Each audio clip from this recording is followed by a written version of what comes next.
Hello, Medium fans! Welcome to another Eternal Deck Tech, and again, another sub-submitted Tournament of Power winner. Well, I guess not this week. So, what happened is, we did the Tournament of Power, and we had our winner. We had Night Maul by Epic Legion. Huge congratulations to Epic. But it is Night Maul. It's a really good deck. It's still fairly competitive, but it's a version of Night Maul. I think that we're all fairly familiar with what the deck's trying to do at this point. We've all seen various versions of this. Just a nice aggro tempo list with lots and lots and lots of Nightfall and trying to maul people to death by making them have too many cards in hand, or just like freezing all of their units so they can't attack, returning them to their hand and smashing them in the face with a bunch of aggressive units. Been there, done that, really cool deck, but we've seen it before. So I wanted to do our second place finalist with Epic Legion's consent, and that is a deck that I called And My Axe by Celtic Guardian, because it was originally called I Pledge My Guitar.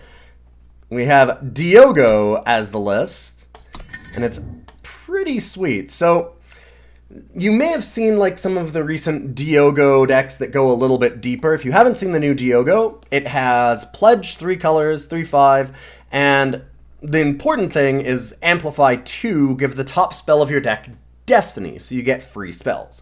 So you've probably seen the really wacky version of this that's super, super fun. I highly recommend it. Loco Poyo, I believe, did the original version of it, and you can go and check out his channel. It's fantastic. He does some really cool stuff. And it's with Invoke the Waystones. It's one of, I think, Loco and even mine favorite cards. It does some really, really crazy stuff. So if you can get free Invoke the Waystones, then you can do all kinds of crazy combos with it. And yeah, it's just kind of awesome. This one, though, doesn't really rely on wacky combo shenanigans. It just relies on being really, really good kind of tempo mid-range stuff. So you're not necessarily trying to get Diogo for, 5 Amplify. You're not trying to ramp it way up and do crazy things with it. What you're just trying to do is get a nice, aggressive early start, get a Diogo on 6, and then hopefully hit like some free displays, or, hopefully channel, but you don't have to. You got all these really, really good burn spells that you can hit, and you're just constantly putting pressure on your opponent. So the way that we're doing that is, like, Glasshopper, obviously, is just fantastic in a lot of these pledge lists. I don't know what I was saying there. But you can do, like, Darya, Diogo, and Moonstone Vanguard all have pledge. And they're all pretty powerful cards. So there's a lot of really cool things that you can do with that. Guard Bayonet, obviously, being really, really, really nice if you do manage to pledge, because it's just such an insane ramp card. And it's obviously really helpful, too, with something like Darya, because Deadly plus Overwhelm is really, really nice. Put that on a Moonstone Vanguard, and you are off to the races. You can do some crazy stuff with that. Got Trailmakers for fixing, because we are in 3 colors. A bunch of Smugglers, so 4 different merchants, which is... 8 different merchants, which is great. 2 sets of 4. We have the Darya, Diogo, and Moonstone Vanguard as kind of our pledge package. So nice, good mid-range creatures that they're all fairly aggressive and they've got really good abilities on them. And then we have Torgov's Trading Outpost as just a little bit of some sight interaction. I'm not sure I love it. At first I was a little bit wary about it because I don't love a deck that's trying to say, like, use Diogo, getting Amplify, and have things like Channel the Tempest, while also getting rid of power cards, because that's a little bit at cross purposes. You need to get to a fairly high power base, so you don't want to play like Torgov's Trading Post on turn 2 and then not hit any power for a long time.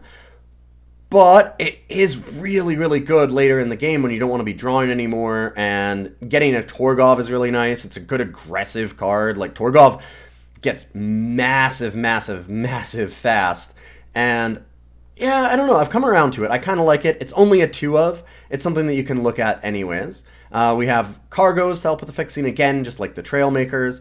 And then Torches, Displays, Wisdom, and of course the 2 channels that you're hoping to kind of high roll off of Diogo. And in our market, we have a Crest to help again with the fixing. There is a ton of really good fixing in this deck. We have Excavate, so you can combo that with the Diogo Destiny. If you get a channel or Display of Instinct or something, you can Excavate it back and immediately do it again, which is pretty amazing. Clutch of Talons for when we do end up getting a whole bunch of power cards.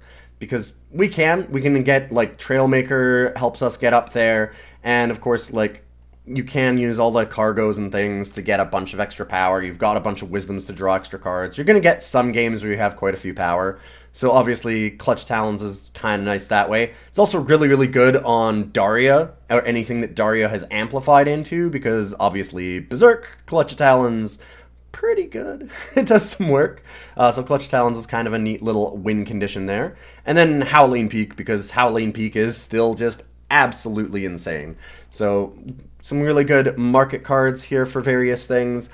If you're having trouble, like in a long game, you need to wipe out some of the board and get a bunch of long-term value, you've got Howling Peak. You just want to close out a game, you've got Clutch of Talons. You have Equivocate for those times on the board where you just need to remove something to not die. And then you have Excavate as another kind of late-game value card, but in a different vein than Howling Peak, right? So if you happen to have already gotten a Diogo. And then, of course, the fixing. So kind of neat little deck here. I want to take it through its paces, and I will see you in a moment for all of our ranked matches. Big shout out to all the people that subbed and sent in decks. I really do appreciate it. I love these wacky lists like this one. This one's pretty sweet. I like the idea of Diogo not just being like a meme card, but actually just like a mid-range value card. I think that there's some things that I might shift around with this. Could maybe use some crests in the power base, although it's a nice idea to not have to actually worry about any depleted power. There's not a lot that you're going to have depleted in this deck, so that's kind of big.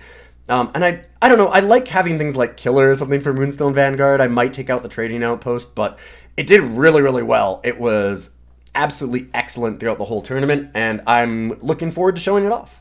So see you in a moment.